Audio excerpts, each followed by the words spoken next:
누가복음 24장 13절에서 35절 말씀입니다. 오늘 특별히 어벤져스 목장에서 성경 봉독을 해 주시겠습니다. 앞으로 나와 주시겠어요? 나레이터가 누구시죠? 네, 그 다음에 예수님 누구시죠? 예수님 닮았었어. 자, 그 다음에 엠마오로 가는 두 제자 누구시죠? 네, 두 명인데 한 명으로 대표했습니다. 그 다음에 제자들 마지막에 한번 나오죠. 네, 제자들. 중요한 인물입니다. 네, 자, 낭독해 주시겠습니다. 하나님의 말씀에 경청하십시오. 마침 그날에 그들 가운데 두 사람이 예루살렘에서 한 30리 떨어져 있는 엠마오라는 마을로 가고 있었다. 그들은 일어난 이 모든 일을 서로 이야기하고 있었다. 그들이 이야기하며 토론하고 있는데 예수께서 가까이 가서 그들과 함께 걸으셨다. 그러나 그들은 눈이 가려져서 예수님을 알아보지 못하였다. 예수께서 그들에게 물으셨다. 당신들이 걸으면서 서로 주고받는 이 말들은 무슨 이야기입니까? 그들은 침통한 표정을 지으며 걸음을 멈추었다. 그때에 그들 가운데 하나인 글로바라는 사람이 예수께 말하였다. 예루살렘에 머물러 있었으면서 이 며칠 동안에 거기서 일어난 일을 당신 혼자만 모른단 말입니까? 예수께서 그들에게 물으셨다. 무슨 일입니까? 그들이 그에게 말하였다. 나사렛 예수에 관한 일입니다. 그는 하나님과 모든 백성 앞에서 행동과 말씀에 힘이 있는 예언자였습니다. 그런데 우리의 대제사장들과 지도자들이 그를 넘겨주어서 사형 선고를 받게 하고 십자가에 못 박아 죽였습니다. 우리는 그분이야말로 이스라엘을 구원하실 분이라는 것을 알고서 그분에게 소망을 걸고 있었던 것입니다. 그뿐만 아니라 그런 일이 있은 지 벌써 사흘이 되었는데 우리 가운데서 몇몇 여자가 우리를 놀라게 하였습니다. 그들은 새벽에 무덤에 갔다가 그의 시신을 찾지 못하고 돌아와서 하는 말이 천사들의 환상을 보았다는 것입니다. 천사들이 예수가 살아계신다고 말했다는 것입니다. 그래서 우리와 함께 있던 몇 사람이 무덤으로 가서 보니 그 여자들이 말한 대로였고 그분은 보지 못하였습니다. 예수께서는 그들에게 말씀하셨다. 어리석은 사람들입니다. 예언자들이 말한 모든 것을 믿는 믿음이 그렇게도 무디니 말입니다. 그리스도가 마땅히 이런 고난을 겪고서 자기 영광에 들어가야 하지 않겠습니까? 그리고 예수께서는 모세와 모든 예언자에서부터 시작하여 성경 전체에서 자기에 관하여 써놓은 일을 그들에게 설명하여 주셨다. 그 두 길소는 자기들이 가려고 하는 마을에 가까이 이르렀다. 그런데 예수께서는 더 멀리 가는 척 하셨다. 그러자 그들은 예수를 만류하여 말하였다. 저녁 때가 되고 날이 이미 저물었으니 우리 집에 묵으십시오. 예수께서 그들의 집에 묵으려고 들어가셨다. 그리고 그들과 함께 음식을 잡수시려고 앉으셨을 때 예수께서 빵을 들어 축복하시고 떼어서 그들에게 주셨다. 그제서야 그들의 눈이 열려서 예수를 알아보았다. 그러나 한순간에 예수께서는 그들에게서 사라지셨다. 그들은 서로에게 말하였다. 길에서 그분이 우리에게 말씀하시고 성경을 풀이하여 주실 때 우리의 마음이 우리 속에서 뜨거워지지 않았습니까? 그들이 곧바로 일어나서 예루살렘에 돌아와서 보니 11 제자와 또 그들과 함께 있던 사람들이 모여 있었고 모두들 주님께서 확실히 살아나시고 시몬에게 나타나셨다 하고 말하고 있었다. 그래서 그 두 사람도 길에서 겪은 일과 빵을 떼실 때에 비로소 그를 알아보게 된 일을 이야기하였다. 아멘. 아멘. 이것은 우리 주님의 말씀입니다. 아멘. 감사합니다. 아멘. 낭독자들에게 우리 박수 한번 쳐주십시오. 네, 너무 잘하셨습니다. 감사합니다. 하나님의 말씀이 쏙쏙 귀에 들어오시죠? 아멘. 세상에 가장 확실한 것이 무엇일까요? 이것만은 변치 않는 것, 변치 않는 사실, 그게 있을까요? 그 한 가지 사실은 우리 모두는 죽는다는 것입니다. 우리는 태어나자마자 죽음을 향해 가는 존재들입니다. 그런데 그 죽음을 이기고 승리했다는 것이 바로 부활이지요. 부활은 강력한 죽음을 아무 힘이 없게 무력하게 만들어버리는 것이 바로 부활입니다. 여러분, 솔직히 죽음을 이기는 것은 불가능한 것 아닌가요? 그런데 부활절은 예수님께서 죽음을 이기고 승리하셨다, 다시 살아나셨다는 것을 믿음으로 고백하는 절기입니다. 우리는 매년 주기적으로 1년마다 이 승리의 절기, 다시 사신 예수님의 승리의 절기를 기념합니다. 여러분은 이 부활이 믿어지십니까? 옆에 사람에게 한번 물어보십시오. 당신은 부활이 믿어지십니까? 부활이 믿어지십니까? 이 죽음을 없앤 부활이 믿어지십니까? 믿으시는 분들이 많으시네요. 감사합니다. 죽음이 주는 공포 가운데 놓여 있는 사람들은 이 부활을 믿기가 쉽지가 않습니다. 저희 아들들도 그렇지만 아이들에게 저 밑에 지하에 한번 갔다 오라고 그러면 쉽게 가는 아이들이 없습니다. 왜냐하면 어둠 속에 들어가는 것이 너무 두렵기 때문입니다. 저도 어렸을 적에 화장실이 저 집 바깥에 있었어요. 외양간을 지나야지 화장실이 나왔습니다. 소가 있는. 불을 켠다지만 외양간에서 뭐가 튀어나올 것 같고 또 화장실에서 뭐가 막 튀어나올 것 같은 그런 두려움 때문에 화장실이 밤에 가는 것이 너무 두려웠습니다. 어둠이 주는 두려움, 죽음이 주는 두려움에 눌린 사람들은 겁을 먹을 수밖에 없습니다. 오늘 말씀을 보면 이 두 제자가 나오는데요. 이들은 겁에 질려서 고향으로 향하고 있습니다. 이 두 사람은 예수님이 부활했다는 소식을 이미 들었습니다. 몇몇 여자들이 이 소문을 처음 퍼뜨렸습니다. 그 여자들은 천사들에게서부터 주님이 살아나셨다라고 들었다고 전해주었던 것이죠. 그들은 그 말을 듣고도 믿지 못했습니다. 이 두 사람은 왜 예수님이 다시 살아나셨는지 믿지 못한 것일까요? 그리고 그들은 자신들의 고향인 엠마오로 향하는 길로 들어섰습니다. 여러분, 예루살렘은 높은 곳에 하이플레이스에 있는 곳이 바로 예루살렘입니다. 그럼 엠마오로 가려면 여러분 내려가겠습니까? 올라가겠습니까? 내려가는 길이에요. 엠마오로 가는 길은. 그들은 이 내리막길을 선택한 것이죠. 그들은 예수님의 죽음을 3시간 동안 십자가 아래서 목격했습니다. 여러분, 로마가 십자가 처형이라는 이 어마하게 무서운 이 처형을 사람들 앞에서 퍼블릭하게 아주 공개적으로 이 처형을 진행했습니다. 왜 그랬을까요? 로마는 힘을 과시하고 싶었어요. 힘을 보여주고 싶었어요. 너희들 까불다가는 너희도 이렇게 십자가에 매달릴 수밖에 없다라는 것을 경고한 것이죠. 제자들은 예수님이 공개적으로 십자가에 못 박힌 그 사실을 통해서 죽음이 주는 이 공포에 휩싸여 자신의 고향으로 향하고 있습니다. 십자가에 죽인 예수를 죽인 로마라는 나라의 폭력에 주눅이 들어서 고향으로 향하고 있는 것입니다. 이들은 죽음이 가장 무서운 것이고 최종 판결자가 된다는 그 결론을 내리고 고향으로 향하는 길을 선택한 것입니다. 예수가 하나님이라지만, 하나님의 아들이라지만 그도 죽음 앞에서 어쩔 수 없는 인간이구나라는 결론을 내리고 바로 엠마오로 향하는 길을 선택한 것입니다. 그런데 예수님은 십자가에 달려 돌아가시기 오래전부터 자기가 죽은 지 며칠 만에? 3일 만에 다시 살아날 것을 제자들에게 여러 번 말씀하셨어요. 예수님은 죽기 전부터 말씀하셨다는 거죠. 예수님은 어떻게 자신이 죽음을 이기고 다시 살아날 것을 확신하셨던 것일까요? 하나님이라서, 하나님의 아들이라서 그게 당연히 믿어진 것일까요? 절대 아닙니다. 25절 말씀을 보면 제자들에게 고향으로 향하는 두 제자를 찾아오셔서 예수님이 그 제자들에게 이렇게 말씀하고 있습니다. 어리석은 사람들입니다. 너희들 정말 어리석구나. 예언자들이 말한 모든 것을 믿는 마음이 그렇게도 무디니 말입니다. 그리스도가 마땅히 이런 고난을 겪어서 자기 영광에 들어가야 하지 않겠습니까? 이렇게 얘기하고 있습니다. 예수님께서 제자들에게 어리석어서 깨닫지 못한다고 지금 꾸짖고 계세요. 그러면서 예언자들이 이렇게 말했는데 이걸 못 믿어? 하면서 예언자들이 뭐라고 얘기했다고 합니까? 먼저 고난을 받고 그 다음에 영광을 받는 것이 아닙니까? 쉽게 말하면 no pain, no gain. 이걸 얘기하는 거죠. 고난이 먼저고 영광이 나중에 따라온다는 그 얘기를 하고 있습니다. 근데 이것이 구약 성경에서 이미 예언자들과 많은 성경을 통해서 이미 얘기해 놓은 것인데 왜 이것을 못 믿느냐라고 지금 꾸짖고 있는 거예요.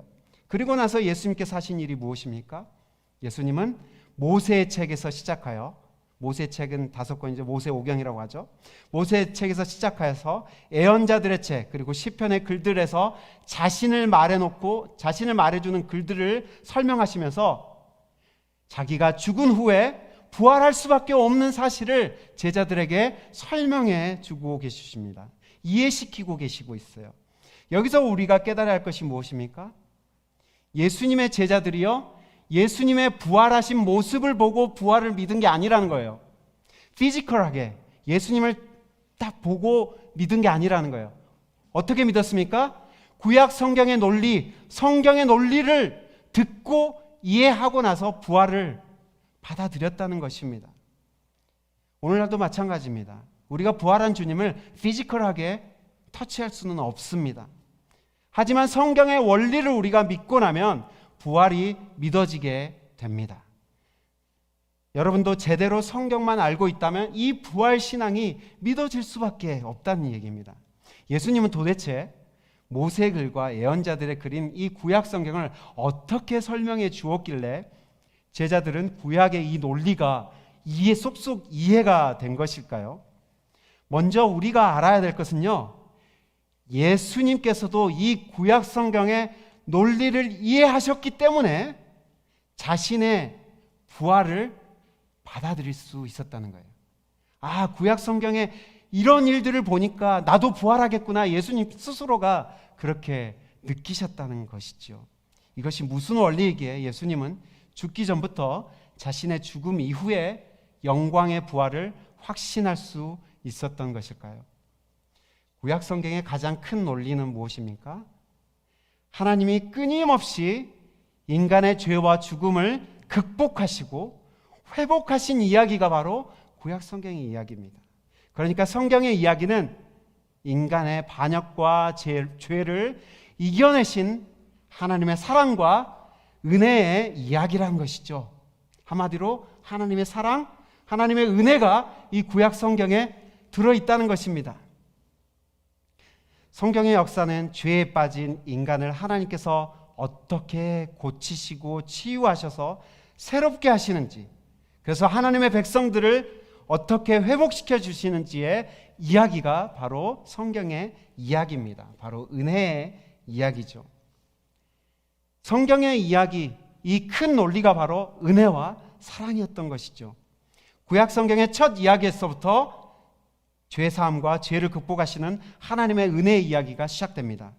아담과 하와가 하나님을 불신하죠. 하나님을 믿지 못하고 하나님을 배반합니다.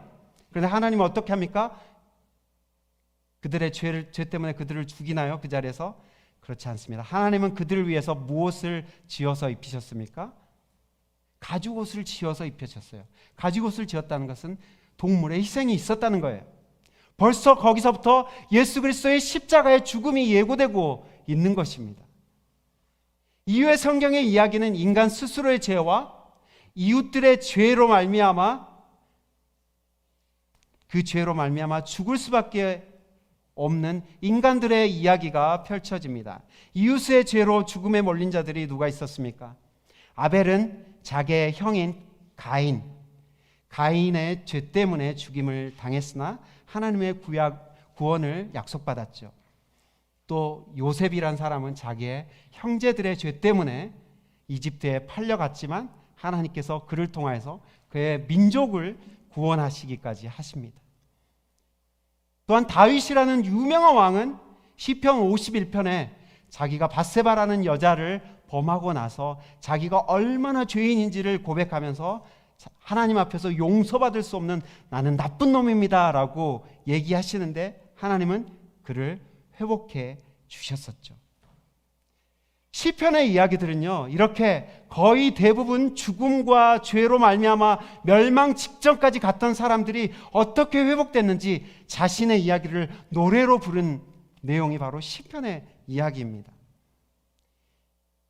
여러분, 구약 성경의 수많은 이야기들이 바로 죄에서 건져지고 회복된 이야기들입니다. 이삭이 죽음에서 건져진 사건, 이런 게 다 사진으로 있었는데 보여주셔도 좋을 것 같아요. 이삭이 죽음에서 건져진 사건, 바로의 군대가 쫓아오는 홍해 앞에서 출애굽한 사건, 노뱀을 들어 구원하신 구원의 사건, 몇 주 전에 우리가 이야기 나눴죠.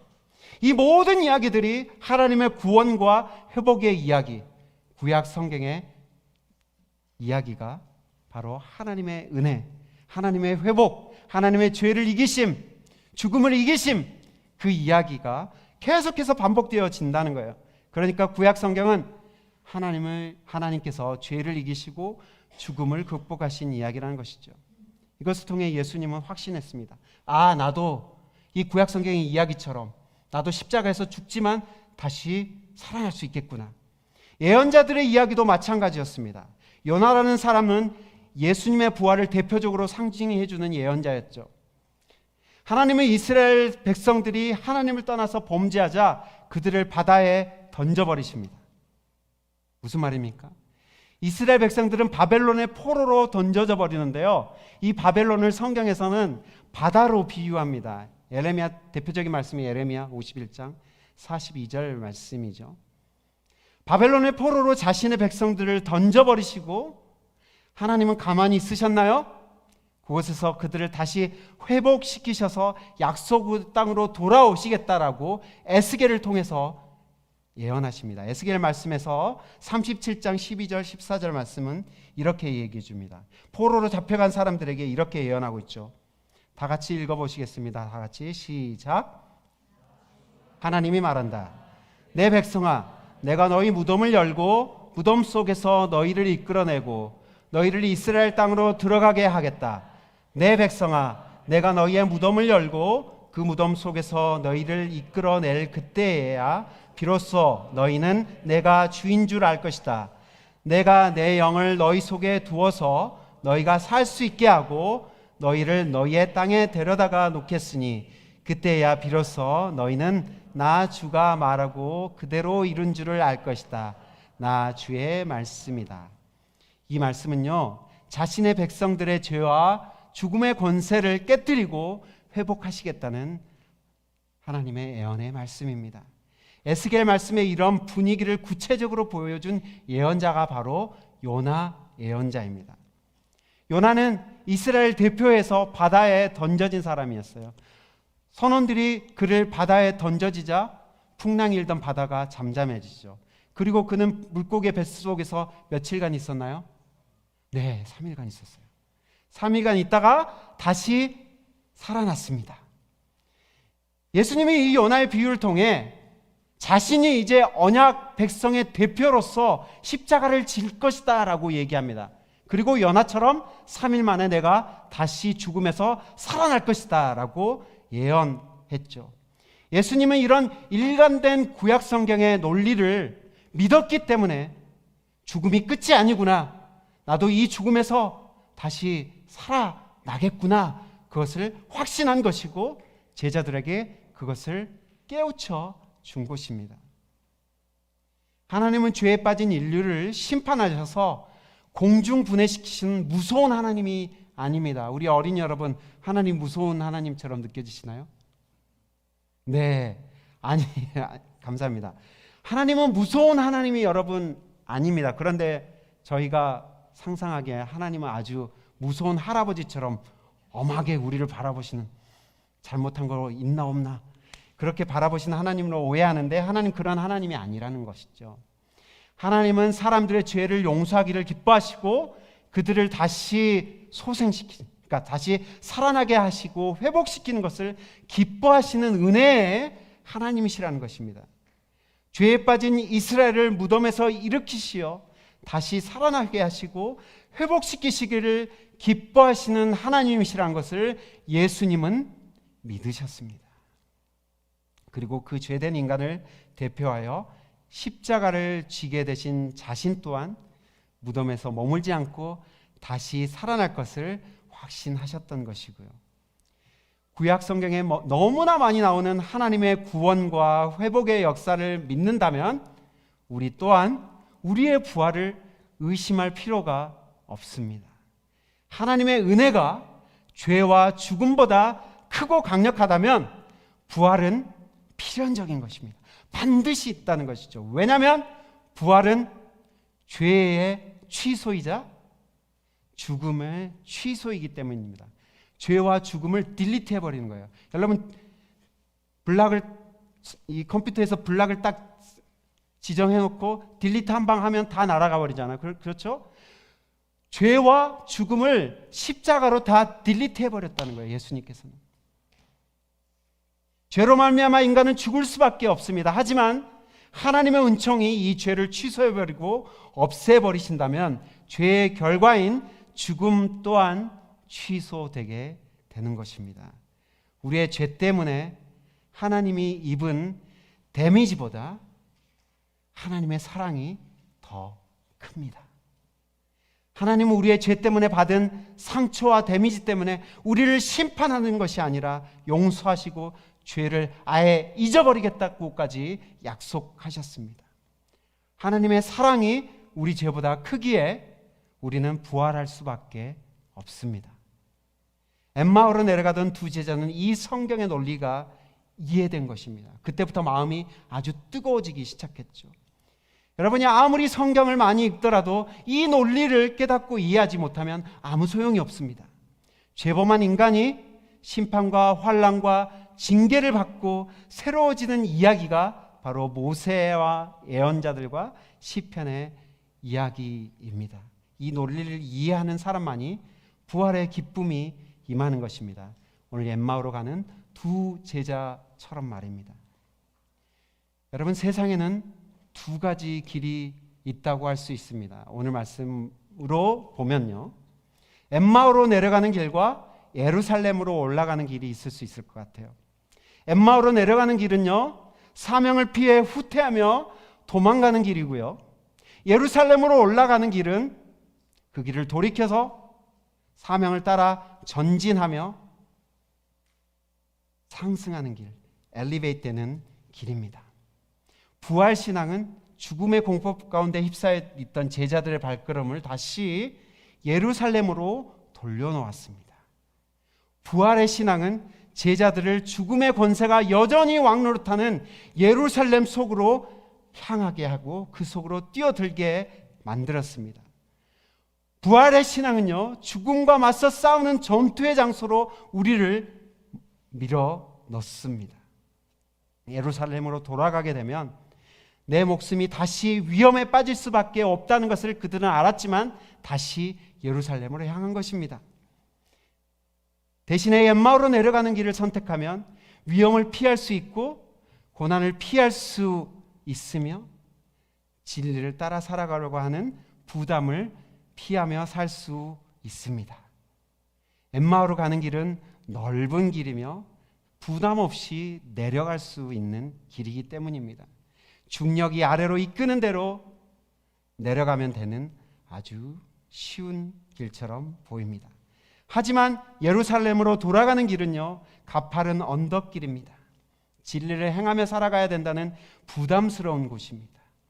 사람들이 다니지 않는 좁은 길입니다. 그곳에서는 환난이 기다리고 있고요, 고난이 기다리고 있고 사람들이 많이 다니지 않습니다. 여러분, 많은 사람들이 가는 길이 주는 위안과 안심은 매우 커 보입니다. 꽃들에게 희망이라는 옛날 제가 그림 동화를 설명해 드린 적이 있는데, 그 동화책을 보면 이 애벌레들이 계속 위에 뭐가 있는지도 모르고 막 밟고 올라가잖아요. 많은 사람들이 가는 그 길을 갈 때 우리는 안심이 되기 때문에 그 길을 갑니다. 세상 사람들 다 그렇게 사는데 뭘 하며 넓은 길을 가는 자신을 위로합니다. 많은 이들이 현실이 주는 공포 앞에 사명의 길을 포기합니다. 이런 현실의 공포 앞에서 무엇을 먹을까, 무엇을 마실까, 무엇을 입을까의 문제는 우리의 가장 큰 이슈가 되어버립니다. 좁은 길을 선택한다는 것은 소수의 무리에 속하는 것입니다. 심리적으로 부담되고 궁지에 몰리는 경험을 할 수밖에 없습니다. 성령님이 끊임없이 도와주지 않으면 이 길을 가는 것이 옳은 것일까 의심이 들 수밖에 없는 길이에요. 그러나 우리가 믿는 하나님은 비극적이고 암담한 현실 속에서 우리를 그냥 내버려 두시는 하나님이 아니십니다. 하나님은 죽음 한복판에서 부활을 일으키셨습니다. 예수의 부활은 이스라엘 민족의 회복의 예고편이었을 뿐만 아니라 세계 만민의 부활의 첫 열매였습니다. 우리는 물과 성령으로 세례를 받아 그리스도의 몸인 교회에 접목되어서 부활을 맛보게 됩니다. 우리는 죽음과 맞서는 동아리인 이 교회의 멤버가 되어서 죽음의 기운이 판치는 저 세상 속으로 보내지게 됩니다. 우리는 세상 한가운데서 다시 살아나는 부활을 경험하면서 살아가게 되는 것이죠. 여러분, 나의 단점이 부활하면 나의 장점이 됩니다. 나의 불안 환경이 부활하면 나의 강한 동기부여가 됩니다. 나의 허영심과 헛된 자만심이 십자가에 죽고 부활하면 건강한 자신감이 됩니다. 부활하신 주님은 쓰레기 같은 오물로 가득 찬 내 인생을 아름다운 꽃밭으로 재창조하시고 부활시킬 능력이 있으신 분이십니다. 죽음의 공포에 압도되어 진리의 길을 포기하지 마십시오. 사람들이 많이 가는 길 위에서 안도하며 안주하지 마시고 부단히 나를 쳐 복종시켜 좁은 길, 의의 길, 진리의 길로 들어가십시오. 성경은 그 좁은 길 가는 자들이 끝내 승리하며 이 길이라는 것을 수없이 많은 이야기들로 증명해주고 있으니까요. 함께 기도하겠습니다. 주님, 우리도 엠마오로 내려가다 다시 예루살렘으로 발걸음을 돌이킨 그 제자들처럼 부활의 확신을 갖고 죽음이 판치는 세상 속에서 진리의 길, 의의 길, 좁은 길을 갈 소망을 얻게 하옵소서. 예수 그리스도의 이름으로 기도합니다. 아멘.